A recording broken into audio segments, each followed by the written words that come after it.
बिपरजॉय की पेशकदमी जारी, तूफान के असरात शुरू। केटी बंदर से 181 किलोमीटर दूर। शाम को केटी बंदर और भारतीय गुजरात से टकराएगा। फरवरी लहरों ने कई देहात डुबो दिए। 110 किलोमीटर की रफ्तार से हवाएं चल रही हैं।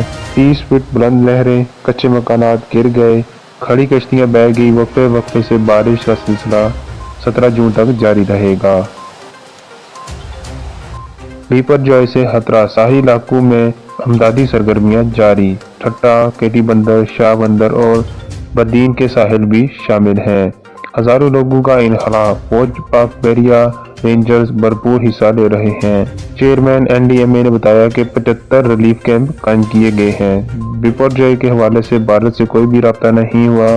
तर्जुमान ने दफ्तर खारजा कहती हैं कि रूस से तवील मुज़ाकरात के बाद रूस से तेल डील के जरिए मंगवाया जाएगा।